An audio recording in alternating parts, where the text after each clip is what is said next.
Thank you. I loved what you said about pleading your case. I'm actually in a litigious situation, and I'm being asked all the time to plead my case. How do I keep my focus on my inspired feelings when I'm constantly asked to tell the story over and over? Such a good question, because the whole point that you've heard from us already is that you're wanting to find a way to make what is not wanted about what's manifested less active. And if you keep looking back at it, one of the things that we've been saying to people lately, we're going to compound your question here and then we'll answer it fully. One of the things that we've been saying to people is that your inner being doesn't look back.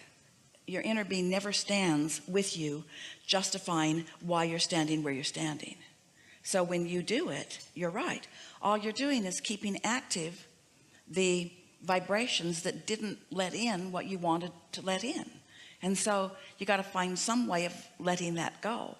And we know, we love you so much. We know how much your physicality and your ability to observe everything about it, we understand how difficult it is not to do that. And we don't want you not to do that because there's so much about it that is so delicious and beneficial. So it really is about telling the story the way you want it to be. You're going to have to sort of separate that part of your reality from the rest of your reality and give a lot of attention to your vibrational reality and not so much attention to this. You heard us say earlier, and it was probably a very meaningful remark for you to take in, that where you are standing right now in terms of what's manifesting isn't about what you're doing right now. It's about what you were offering vibrationally that led up to it.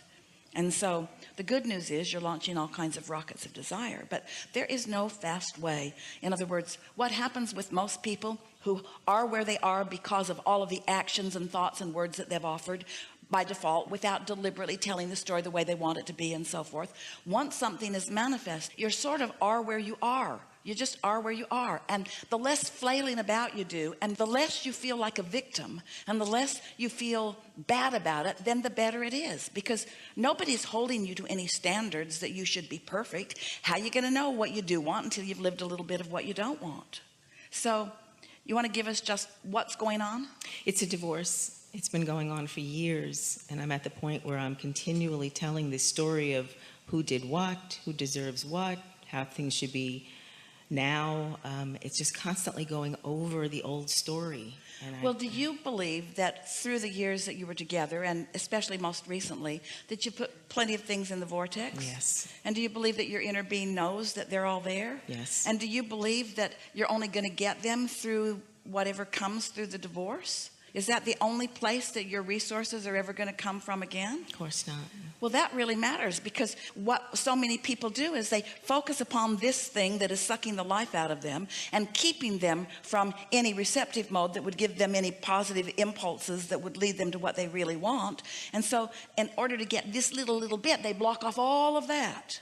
That's the way we would look at it, is that I'm not going to focus upon this little bit, and it is a little bit. It's a tiny little bit in relationship to all of that. I'm just not going to do it. You've heard it. You know what I'm talking about. You know where I stand. You know what I want. You know what I want. You know what I want. Because your inner being and what's in your vortex is not giving you what you want by taking it from someone else to give it to you.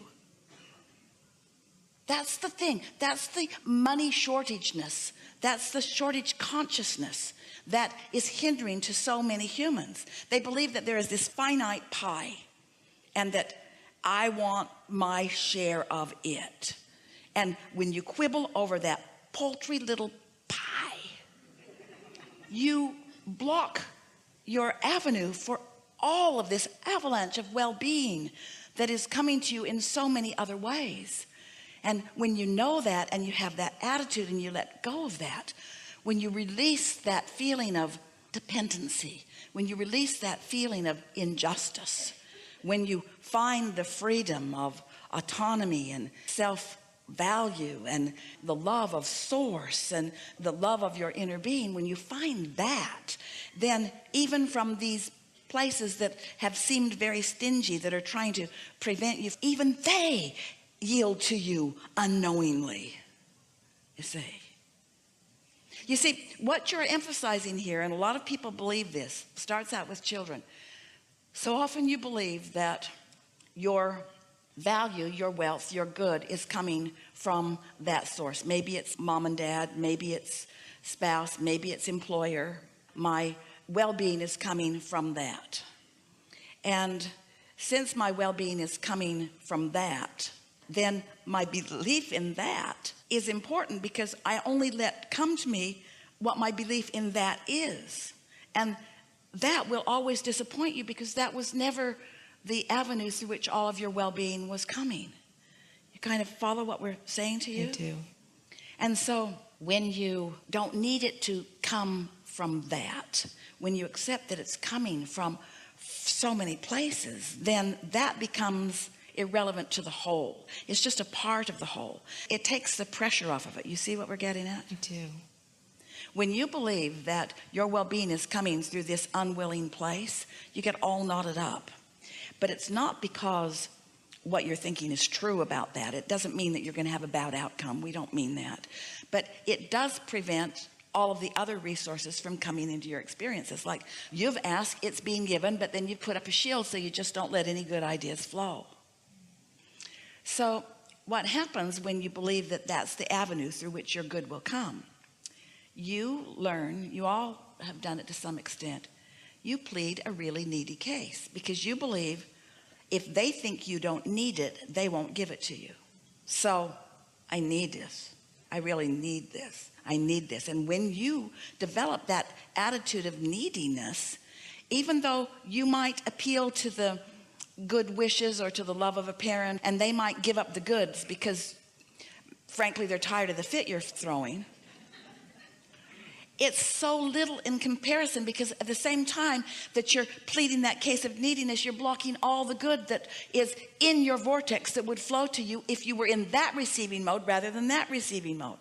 So this receiving mode says, oh, there's only so much money to go around, and I deserve it because I did this and I did this and I did this and I did this, and you weren't nice to me about this and you weren't nice to me about this, and we're splitting up because of this, and this is wrong and this is wrong and this is wrong and this is wrong and this is wrong and this is wrong and this is wrong and that was bad and this is wrong and that was bad, and because all of this is wrong and bad, I deserve good to come to me. And the universe says, you deserve good to coming to you. Yes, you do. You deserve good coming to you, but you can't get there from there.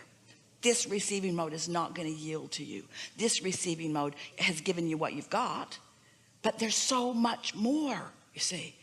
So it's like saying, never mind. Just kidding. Just kidding. Misunderstood. I thought it was coming from there, but now I see it's coming from here, and I realize everything that's there, and okay, I'm just going to let go. So what's the appropriate thing for me to say to my attorney? Whatever?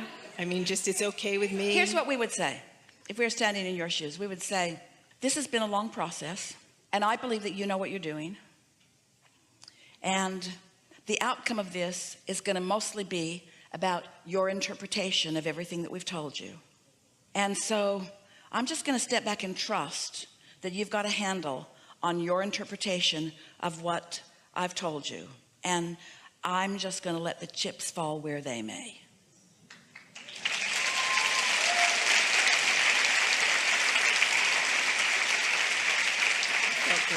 And meanwhile, I'm going to the casino in the sky. Don't tell him that. This is a really good time for a segment of refreshment.